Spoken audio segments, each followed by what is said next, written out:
Okay, so great.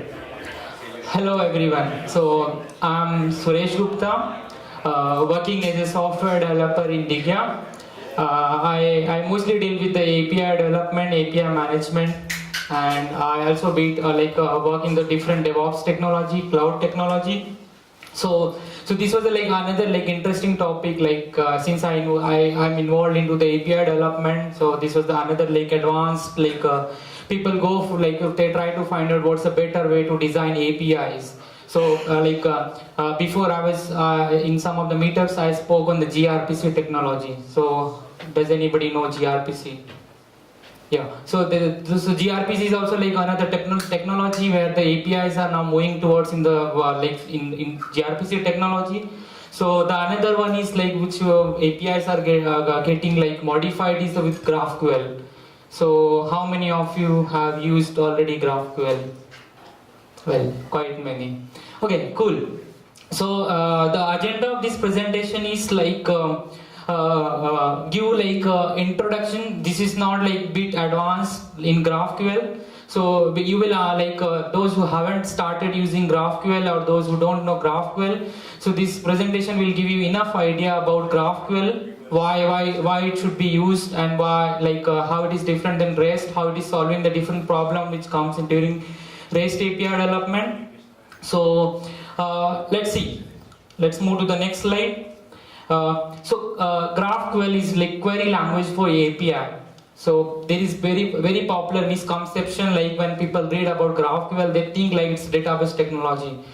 It's not a database technology. GraphQL is just the query language which can be used for any API or any service layer, persistent. There is the database can be anything, or there can be any REST API. On top of that, you can build your query language using GraphQL. So that's a very simple architecture.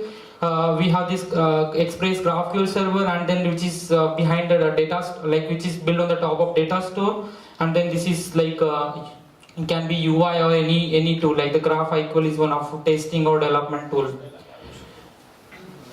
So how does this is not the how does GraphQL work. This is not the internal working of GraphQL, but when you start working on the GraphQL, when you study this technology, so the flow, how the things happen, that this diagram explains that flow. So as I said, this is we have the web UI, then we have the data store. In between that, you build your GraphQL server. So basically in GraphQL there is one GraphQL schema. Then GraphQL schema has actually 3 components, but very popularly we use 2 components. One is the mutation and query. So if you have been building this REST APIs, so you know in REST APIs we have probably we deal with the fetch queries, and apart from fetch queries we do some create, delete and update operation. So create, update, delete operation comes under mutation, and the query is mainly fetch. So how why as the name suggests, it's a GraphQL, the query language which is in the graphical way. So now the GraphQL schema has 2 components, mutation and query. Then query has inside query you will find further any domain. So for example, in my example, in my demo, I have used user is one domain and the company is another domain. So in this use case, I have one company and the company has multiple users. So first query is get user. So get user will have will go and will have the user type as one of its component. So in GraphQL, schema has every schema will have resolve function. That resolve function will help you to fetch the data. So first query will get user, it will have resolve, and it has argument. So I'll explain you later why the root query has null argument, and the second parameter is the args.id. So suppose I want user ID with 40, so the args.id will be 40. So this resolve will do the resolution, it will fetch the user with 40 ID. Okay. Now next my requirement is I just don't want the user data. Inside every user belongs to some company. So I would like to have user data and the company data as well. So I'll have demo. Next slide will be the demo explaining the same purpose. So I want user along with the company data. So of course we have to talk to company user type. So there will be again one resolve function going from user type till company. And here you will see like parent value ID. So of course there is link between user and company. So user has at least company ID which he belongs. So the parent value ID comes from the first resolution, and then that ID goes to the next resolution, and this is how the response goes to your query. The same flow works for the get company. This flow will be very clear when I will do demo. So let's move to the next slide. So I have prepared one demo where I have prepared like REST APIs and then the GraphQL. So I have requirement like I want to fetch users. I want to fetch user with ID 40, and it has user data along with company. And then the second requirement is I want to fetch user a company from where the user ID 40 is working. So before I explain the next slide about GraphQL, I'll do the demo, so it will be easier to understand what are the different benefits of GraphQL, what is the limitation, and what could be the different best practices you should follow. So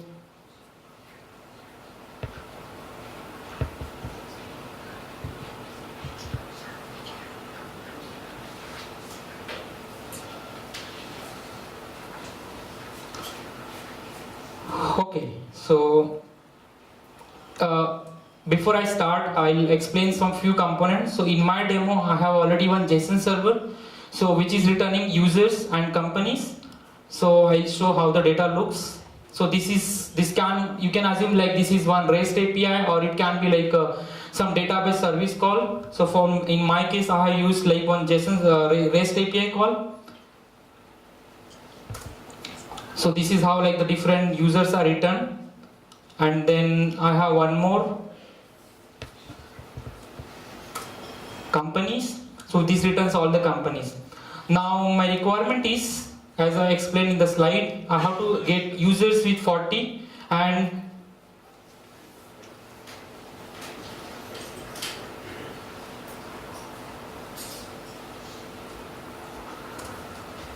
so as you see, the user doesn't have the company data, it has only company ID. So I want bit modified this, I want my response bit modified. So you can do this in the REST, in like any REST architecture as well. So I have built already that logic. And then I'll show the same response in GraphQL, and then we'll see like how, what are the different problems we get in the in REST, and how we are solving in GraphQL.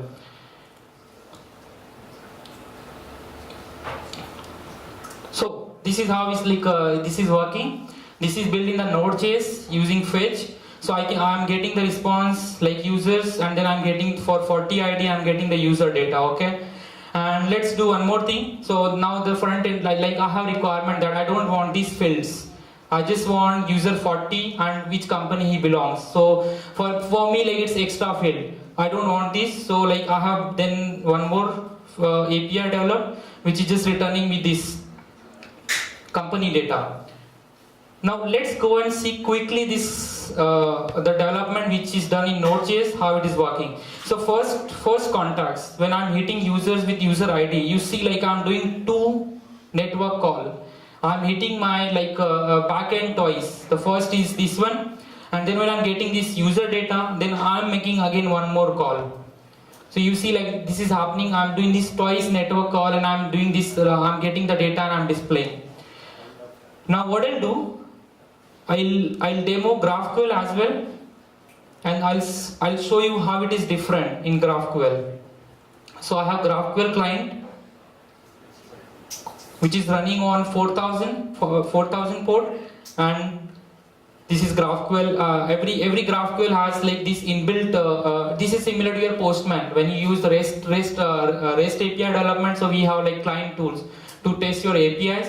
So in GraphQL, this comes by default with your GraphQL node package, and this GraphQL has self documentation. So I'll go through this code, but before that I'll just show the comparison demo which I did here for using Node.js. So I'll just remove this one. So I'm just assume that I'm just getting user data with company in GraphQL.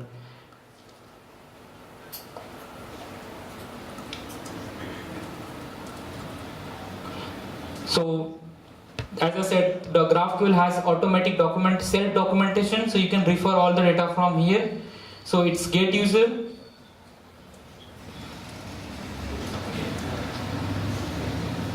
So you can see like it has auto intelligence also, which is really helpful. So you can see the user is asking if taking as a parameter string. So I'll pass ID.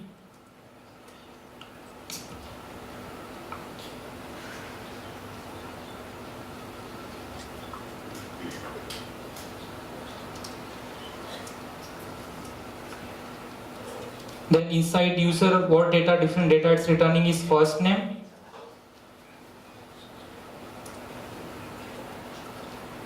Okay. So this is working fine. So I'm getting user with ID 40 and its user detail. I can get the company detail in the same API call. So let's go to company. So what different data company returns, you can refer from the documentation here.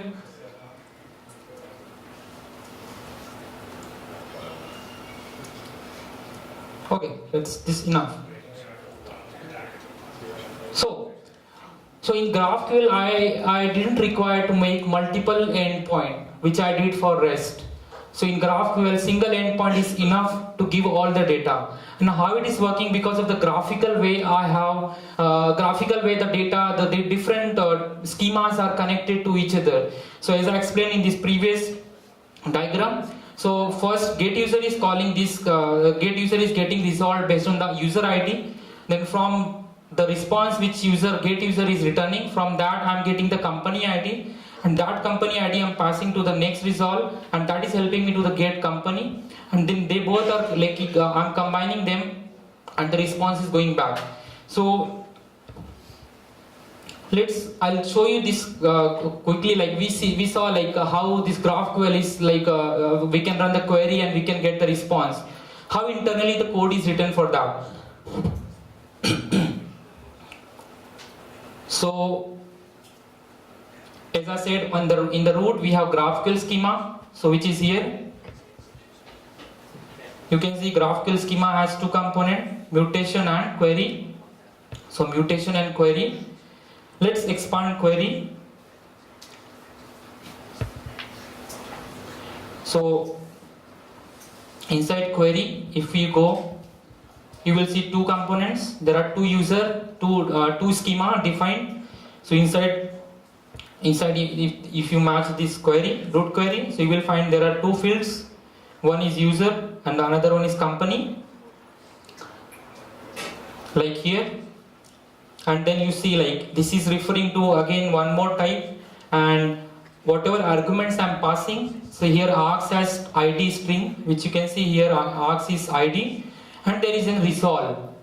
So while resolving this parameter, when you do this root call, always there will be null parent value. So that's why in diagram the first call has null value, and the args.id was here user ID. Then this is resolving. This resolve function is working fine, and it's returning me result. And this result is the first resolution is working, and it's returning me this data. This is my parent value. Now my requirement was I want this data along with company data. So if you see my user, in user type I have ID, first name and age. Then I have added one more company. So if you see the documentation here, the same is reflecting here. ID, first name and age, and company. So this company is now dependent on another schema. So you will need some again resolution. So that resolution is happening here, and this time this parent value is not null. This parent value is this one. This JSON data is going as input, and if you see the args which I am passing here is parent value dot company ID. And finally I am getting this response. Again, so this is how the GraphQL is arranged in the graphical way. So it's mostly driven by schema. It's mostly driven by schema, and your schema is added to your root query type. Okay, again flexibility, again another flexibility in GraphQL is like with the one endpoint you can get data whatever you want. That's not possible in REST. REST, if you create once your resource oriented any API, it will return all the data whatever the backend developer have designed. So you don't have flexibility. Even if you are using only 2 fields out of that or 3 fields, and there are around 20 fields which are unnecessary, but still you are returning whole response to the front end, and it causes the bad performance because you are still consuming that much big data and you don't require. So another advantage of GraphQL is like consume whatever you want, rest you can just ignore. The backend is developed in that way, and doing that helps front-end developer to like get easy, like there is good decoupling between front-end developer and the backend developer. Front-end developer doesn't depend on the backend developer every time, because whenever you go and ask like I want this field, backend developer will say like this field is already there, just go and see like GraphQL documentation which is shown very well here, and you can use it any time. So that's really like, and the front end it brings easier maintenance as well. So you know, like in REST APIs, whenever front end development happens, so whenever you want new field, then you have to inform to the backend developer. Backend development teams build it, and then testing goes. So there is huge time consumption. So it takes really much time to build like UI and everything.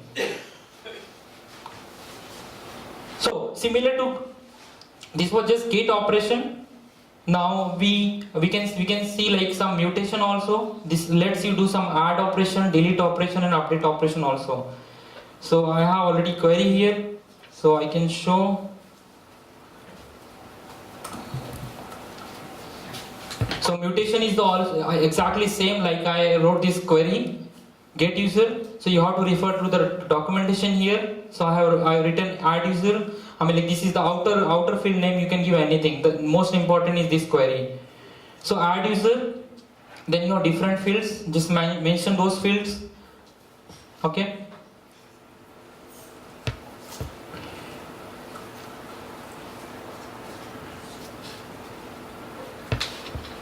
Okay, user is added. Let's see if we see the user here.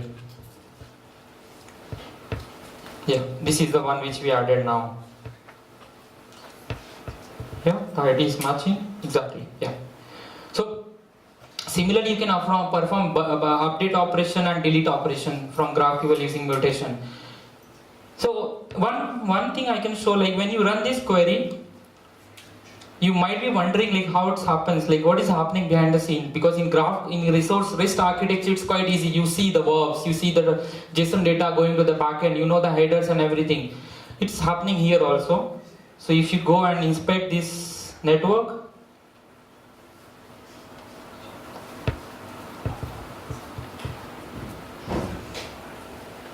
so just run again this.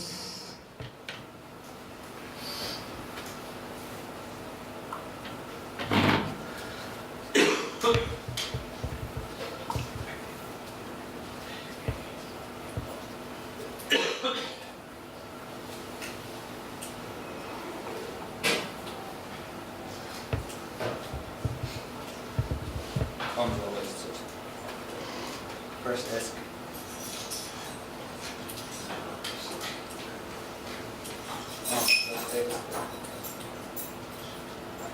Yeah. So you see like everything is here, you can see the headers. The most important thing is like this query. You can see the query. So when this query is an important thing which goes to the backend, and it's the processing happens in the backend using this query and returns the data.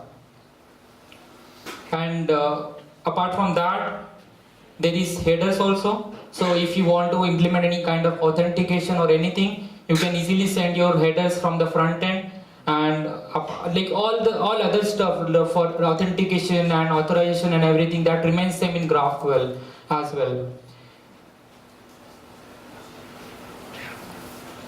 So let's move to the next slide.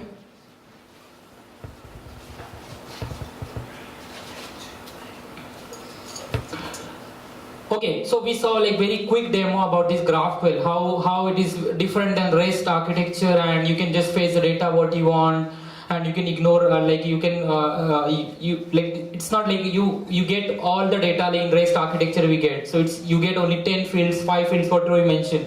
The first benefit of GraphQL is ask for what you need, get exactly that. No overfetching and underfetching. Then describe, since GraphQL is strongly driven by the schemas, so it's strongly typed. So whenever you like put any wrong values, if you put any like if you mention any attribute as non-null, and even if you skip those, then the GraphQL is like gives proper error, and it really helps you to build like send proper parameters and get proper response. Evolve your API without version. That's another benefit. Since a GraphQL has only one endpoint, you don't need to maintain multiple, like in REST oriented design we do this versioning of API whenever the new fields are added or whenever you remove any field. So that's not needed in GraphQL. It's just one endpoint and no more evaluation. Of course there is evaluation like in schema whenever, so it has good backward compatibility. For example, for today if I'm running one schema and in future I have to add some new fields, you can easily add new fields and the old APIs is not going to break, because those old APIs are using some existing field and that's still there. Okay, but if there is case like old attribute I want to remove, there is way you can do in GraphQL, that's deprecation. So you can deprecate those fields and you can keep those fields as it is till the time they are used. So once all the front end or all the client they have stopped using it, then you can remove it easily. So you can deprecate it and you can add new field in the same endpoint, so you don't need to maintain multiple versions. Solves n+1 problem. So in my demo itself I shown like there was 2 network call happening, and in the GraphQL it was doing 1 network call. Just imagine if this is happening with some list. So I am getting some list of users, and from list of users I am doing some operation on each attribute. So it's n+1 network call in REST architecture. It's no more n+1 in GraphQL. It's just one network call going to your backend. Good option for mobile devices. So mobile devices are like GraphQL is developed for mobile devices. Like it's developed by Facebook, and their requirement was only for mobile devices. So they need some like your mobile devices sometimes might not have good connection something. So in that case, it's really good option GraphQL APIs. And I spoke already, client and servers are decoupled. So client specific data needed instead of relying on the server endpoint. It really gives you the flexibility. So rapid product iteration on the front end. You are no more like depending on the backend developer. Get many resources in single list, single request. That's because of single endpoint. Bring your own data and code. So GraphQL is again like it has good language support. It has like JavaScript, Python, Java, and like there are many languages.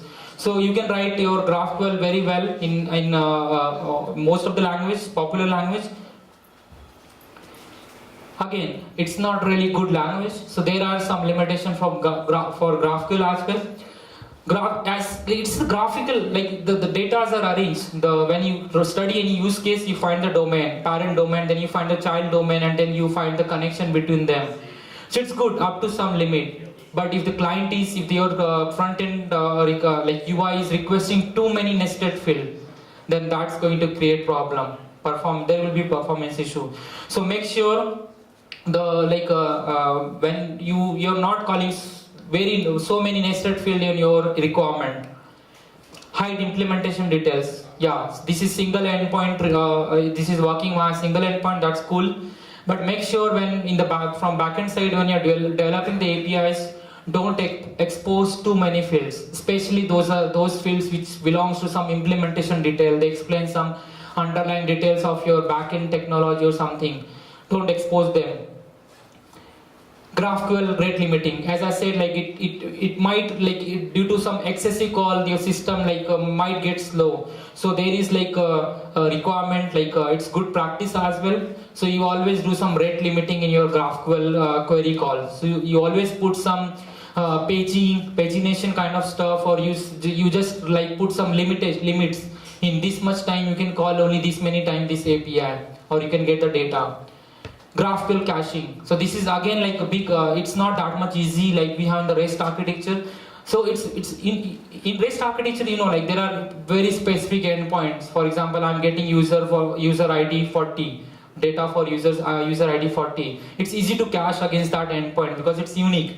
In GraphQL, it's not like that. So caching is like a bit complex. It's not impossible. It's a bit complex. You can build your own logics. But there are like some libraries which are built on the GraphQL. Like one of them is Apollo server, and even they have the Apollo client. They have all these features like caching. One is like they already have built, and you can use their caching feature to implement caching. So you don't need to write any much complex code to build the caching. And the one of most important is like which we also have experienced, the API management tool support. So there is good API management tool support for REST APIs, but not for GraphQL. It's in progress. But for now, from my experience, as I said, Apollo server, Apollo is a team which are working on this GraphQL. They are building some NPM libraries with more features, which helps you to use this GraphQL and make your production ready solution. So Apollo engine is one option which acts as a gateway and helps you to build some analytics kind of stuff like analytics and documentation. So Apollo engine is the one option, and then now Amazon also has one service, AWS AppSync. So that is again like you just go in the AWS AppSync, you just need to define schema, and it works on top of DynamoDB table, and it will help you to build the services. And the best practices, yeah. So propping naming convention, as you saw, like the GraphQL has ability to perform self-documentation. So make sure like when you're designing the schema, it has proper naming convention. Think in graphs, not endpoints. Describe the data, not the view. Yeah, it's like if you're designing your GraphQL API for certain customer, certain client, so just don't concentrate on that client's view. You just understand the different data and your best which you can expose through your API. Hide implementation detail, so don't expose like some of the critical or implementation detail related to your backend system. GraphQL is not, this is another important thing. The GraphQL is just intended to perform query language on your API. You can do authentication and authorization in your GraphQL, but it's not good practice. Instead of that, make one different service layer and add this authentication, authorization and caching feature in that. It brings the reusability and easier evaluation in your system. So in the future, or else just consider the case where I have to use REST APIs as well as GraphQL. So in that case, of course, REST API has some existing authentication and authorization. So you will use that layer, right? So you won't build your own authentication and authorization inside GraphQL. So keep that point in mind. So whenever you are just working on GraphQL, so try to build different service layer like authentication, authorization, caching, pagination. And there is one more, this feature like Facebook data loader. This is one of NPM model built by Facebook. This is for server-side batching and caching. So what happens, like sometimes if there is 10 requests, like in single request, like you are performing like many calls are going to the backend. In that case, this data loader helps you to like there is some interval of time. It goes to the data backend and it brings all the data together. It's a batching kind of stuff. And then JSON with gzip. So even though now we have moved to the GraphQL, but still we are doing one operation. We are sending query in JSON format to the backend, which is like going to take like still some network performance. It's going to take some memory or some like there will be some issue like we have the REST JSON data communication. So it's a good practice. You add this header accept encoding gzip. So what it does, like it compresses your query. So like in demo which I did get user query. So you can, when you send this get user query to the backend, it will be compressed. Yeah. So these are some reference. You can get like even if you search this GraphQL, you will get lots of good materials on website. So the last, like the agenda of this, like this presentation, what does GraphQL solve and will it replace REST? So well, I explained the benefit of GraphQL. That's of course it solves some of the problem. And will it replace REST? Well, it's not easy to say yes, but it depends on the like situation and the requirements. But if you are like building new APIs or new like on the basis of on the top of some legacy application or monolithic application, you can just think of GraphQL. And if you know like well, REST has been in market since long time. It's very easily to integrate with any system. As I said, there is good API management tool support as well. So REST is always good option, but it depends on the use case. And most of the time, the best use case has become like the combination of both of them. So GraphQL can be built on the top of REST as well. Just like in my demo, I have like one REST call. So you can keep both the system, REST as well as GraphQL, and you can get like advantage of both features in your system.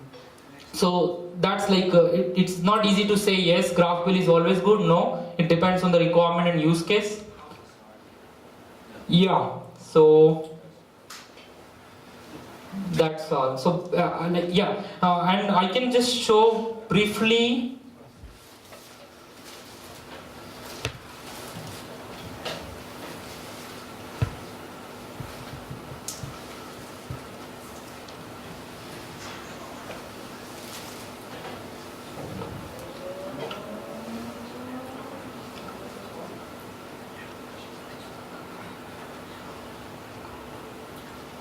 Yeah.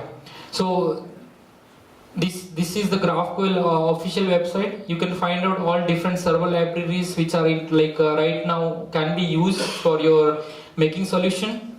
And if you check the JavaScript, so there is like I have built demo using this basic GraphQL library because I wanted to know like how the GraphQL works from the scratch. Well, if you want to have like some better solution, because if you go with this option which I have used, then you have to do lots of stuff. You have to build your lots of features if you want to develop like caching features, authentication features, authorization features. So those features you have to develop by yourself. And then there is one more like a team who is working, who is already built and launched some of the releases. Like Apollo server has version 2 already already they have delivered. So Apollo server is like the mostly used nowadays. So Apollo server has all these features. You can perform unit testing, you can have caching feature, you can perform authentication, authorization. So they have really nice document on that. So Apollo server, and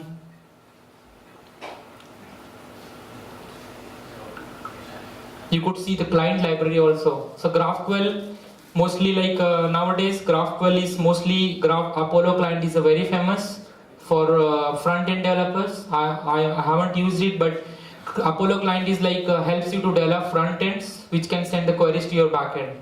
And the Relay is another developed by Facebook. So this is really nice website. So if you're starting GraphQL from scratch, just first read this website, and then you can start using some npm server libraries or client libraries which are published. Yeah. So that's all. So,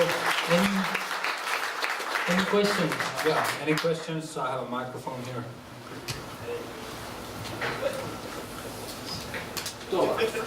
Here. Yeah, throughout your presentation I had 2 questions in mind. Yeah. And I think you answered indirectly both of them in the best practices slide, but I just want to make sure. So the first one is regarding security. If you have data that you should have partial visibility to, say in a social networking system you ask information about your friends, and you should only see the phone numbers of the people who are also your friends. So if I understood correctly, you should handle this in the separate security layer and not in the GraphQL resolution. Yeah. So that's like when you just use a GraphQL library. So that's how it should happen.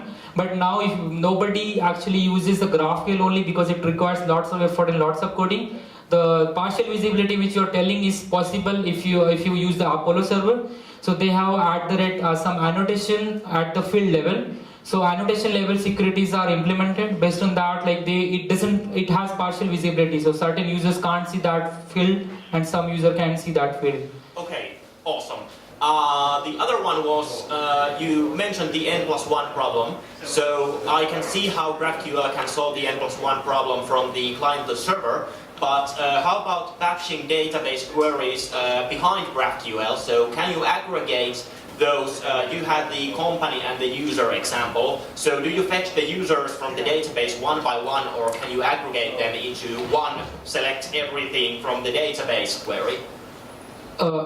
Well, so if you all the database features whatever we have, like if there is business logic layer, so suppose you are working on the SQL database, so you can use all the database fetch query and like all the best ways which you work on the database that can be in the business layer. You can just invoke that API from the GraphQL resolve function. So still you can use all the batching and like whatever best practices at the we have in any technology that applies here as well. So there is one good diagram I can show.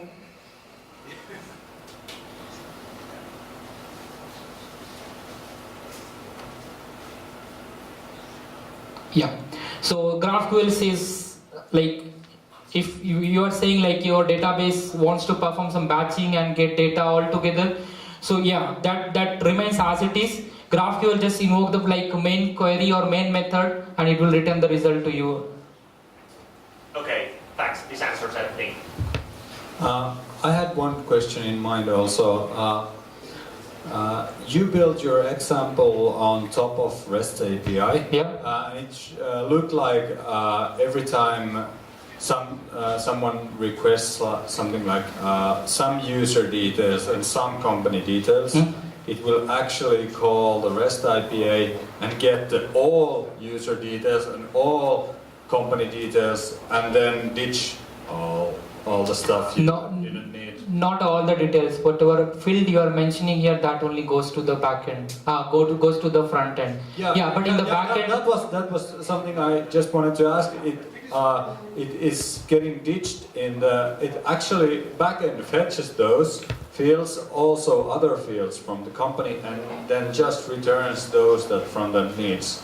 Yes. Is that the common way? Do you think that that's the way that GraphQL should be used, or should it be used more deeper in the lower level, like in the database layer, so that it even doesn't fetch the fields from the database it doesn't need? What do you think? Because that's something I've been wondering. It would be like really hard to implement that database fetching when the client can define what fields do you really want and then just return those. Your example looked really simple and really cool way, but I know that performance-wise it's probably not the best. But do you think it's the best way to go with the graph? Yeah, the performance-wise, it's like I can explain. So this is suppose one of application running in my server, okay, and GraphQL is like built on the top of REST, and GraphQL and REST like they are together deployed on some certain server. So the best performance we get the communication from this server to this server. So the GraphQL in this server, it's fetching all the data using the REST API built there. Okay, so it's fetching all the data. But this client is requesting only 10 out of that. So when the data communicates from here to here, only 10 fields communicate over the network. So this is how like it's basically built like mobile devices. When mobile devices send requests to the server, so they are really moving devices and it has bad performance. So in that case, this is like real use case. It's like, I know your question is like, even though the GraphQL is like fetching all the data in the backend, but even though it's fetching all the data, but you could filter it from your request. So you don't need to ask for all the fields. And of course, like it gives like quite much visibility and exposes all the data, but there is solution like partial visibility and everything. You can restrict to the user specific data and everything. So it's basically from client to backend and over the network. Because in the rest, what happens like if I have certain, suppose very complex case, like in the case of HSL, they are using now GraphQL. So there is really big 1,000 lines of JSON data they written. So in that case, just assume my mobile device is clicking on certain link and 1,000 lines of data is getting transferred from server to client. So in that case, even though client is using just 10 fields out of that, so just imagine GraphQL, it needs just 10 fields. So instead of returning the 1,000 lines of code, it's just returning the 100 lines of code over network to this device. So this is how like it basically the filtering is like makes your performance better. Yep. Okay. Thank you. Any more questions? Here. Questions? Nope. Okay. Okay. Ah, I think it's good. Everyone is tired. It's time to go home. It's always hard to be the last presenter, but that was good. Thank you very much Yeah. for your presentation. Thank